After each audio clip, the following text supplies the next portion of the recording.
All right, here he is. I need to let my son in. Can you just pause one second? We'll Of cut this out. course. Just Yeah. 1 second. No problem. What do you love about writing? Gosh, what do I love about writing? You know what I love? I love that feeling I get when I've been working on a sentence or a scene for 10, 20, 30 minutes a day. And when I finally hit that sentence and it feels so right, that feeling is one unlike anything else I've ever felt.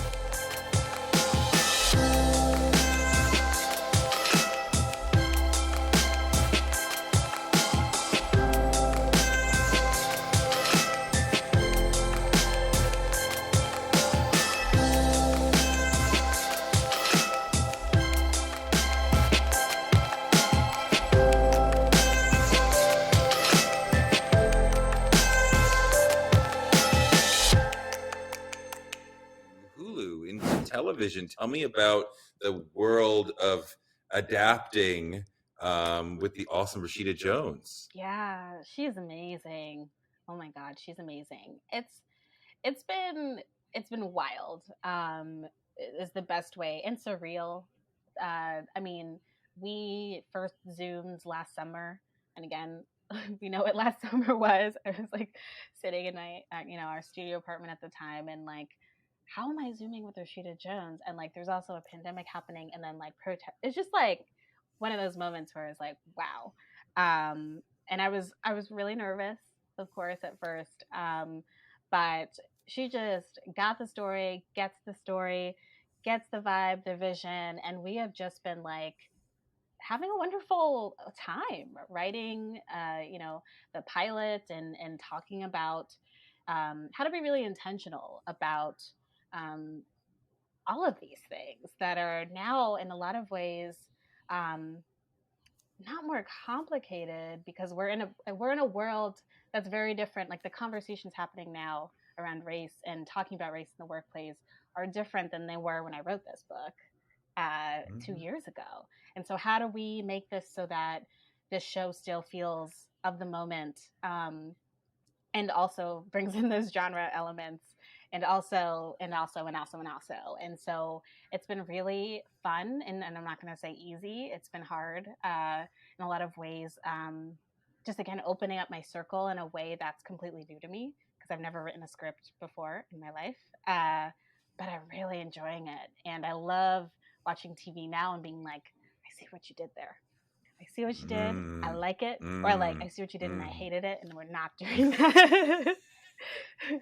What are some of the things that she's taught you? Because she's helping you move from your expertise in one area of writing, and some of it's transferable and some of it is different. And so, Yeah. what does she help you learn about TV writing? I mean, really, like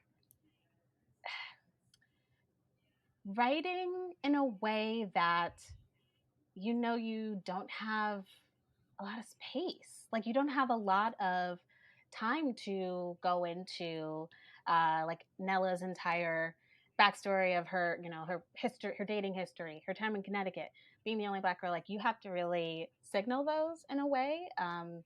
And That's been something that's been really fascinating, is going through. I mean, we made an outline. We worked through the outline and really translating that into a script, and going beat by beat, like really getting into every single moment, has been just amazingly helpful, and something that I never thought about ever, because I never had to. And now I really am leaning into those signals, the conversations, and just because something works doesn't necessarily mean it works there, is something else too, that I am learning as well. I think in a book, you have a lot more space in some ways, and flexibility. But then I also think there's more flexibility in the book world too. So that adaptation, that changing that kind of idea too is hard. But I'm looking up at my screenwriting book, which is why I'm kind of lost in that, because it's such a humbling experience, I would say. I mean, I'm working on a script as well, and I find that when we go into book writing, we're also thinking about diction. We're also thinking about description. We can use language Yes. in rhythmic ways, that Baldwin, that Morrison-esque way that like gets you through. And but you also have to have that. You have to have a scene that makes Yes. sense, but you also have to describe it in lyrical, rhythmic ways. And for the screenwriting, doesn't require that. I You gotta like know. use these words as building blocks to create a picture that makes sense to the story. Yes, that's a great point. I mean, there were times where I wrote something and I was like, I think, like at the beginning, and I think it's funny to look back on it. Not that we've been working on it that long, but it feels like, we've been in it for so long, and it's funny to look back and remember how much more attached I was in some ways to those parts of it of writing and this. Oh, this sounds really good,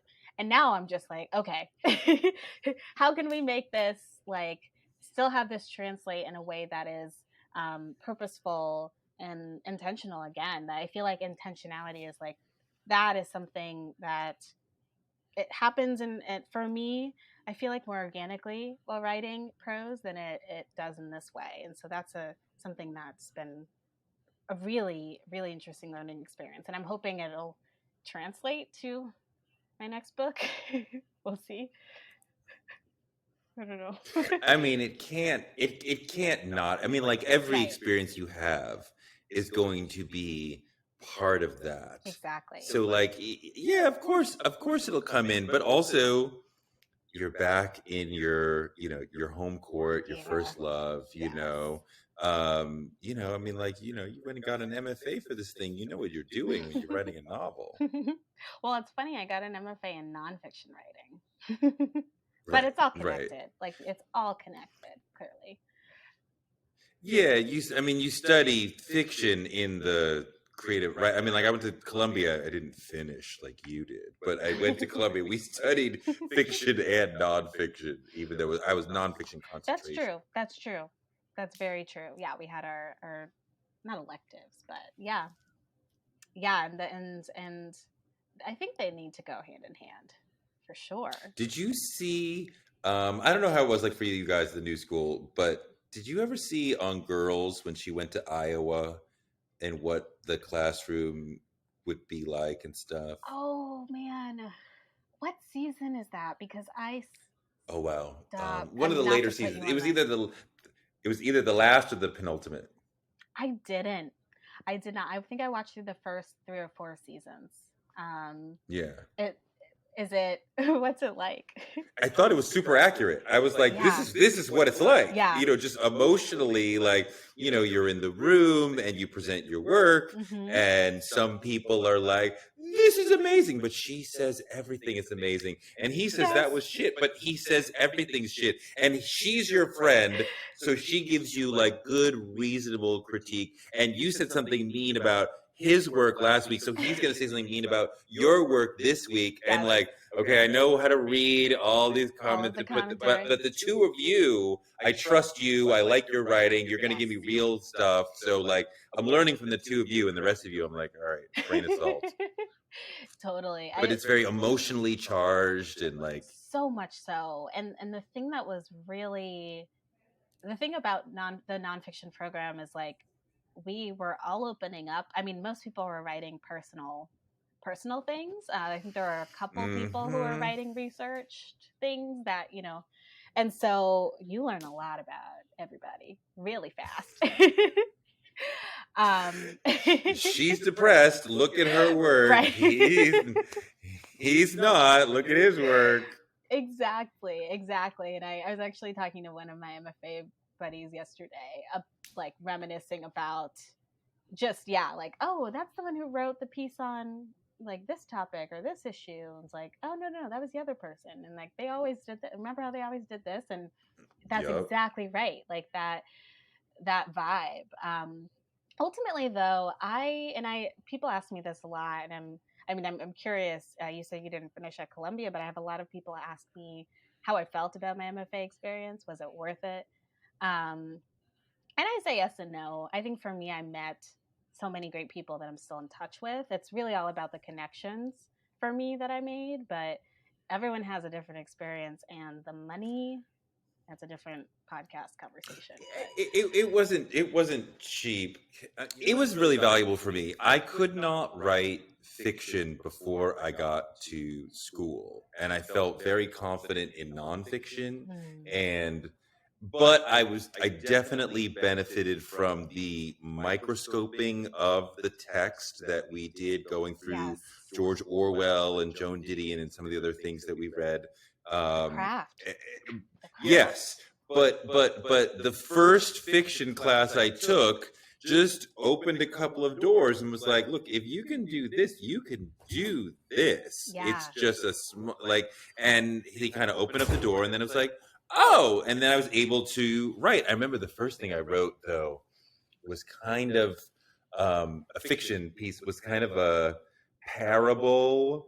It was kind of in like 1940s kind of language and vibe, and that's where it was set. Mhm. And it was about a black man for whom white people become invisible to him. And of course, I'm the only one in the class.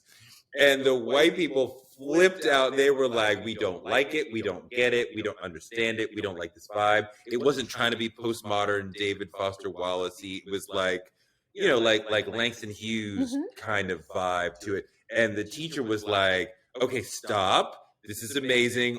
They like never did this. All of you are wrong. I'm like getting crushed, and I'm like, oh my God, this is horrible. And he's like, no, stop. All of you are wrong. This is amazing. And I was like, Wow. oh, okay, this is good. This is a good start. That sounds So incredible. I needed that validation because I was not at all confident that I could do anything fictional. Yeah, I mean, first of all, I need to read this story. Second of all, no, it sounds wonderful. The other thing I was going to say is that was the other thing I got out of it was having two different voices saying two different things about the same thing about your work. That is something that I could have teachers grade me when I was younger. I had my dad giving me feedback all the time, but like it's not the same as having, being in a room with other people who are here to do, are at least expected to want to get feedback on their own work. And so that was something that was really valuable for me. I won't say I didn't like read reviews of the other Black girl that didn't frustrate me, that were negative or quibbled about certain things. But I think that's normal. I didn't engage with that in an unhealthy way. But I do think, again, having that experience was really huge for me, even though, yeah, it's hard. It's hard. Opening yourself up. It's hard. It was very much, it was kind of like Broadway and valuable in that, on Monday and Tuesday, I'm writing something, and on Wednesday afternoon, I'm presenting it, and people are responding to it. Yeah.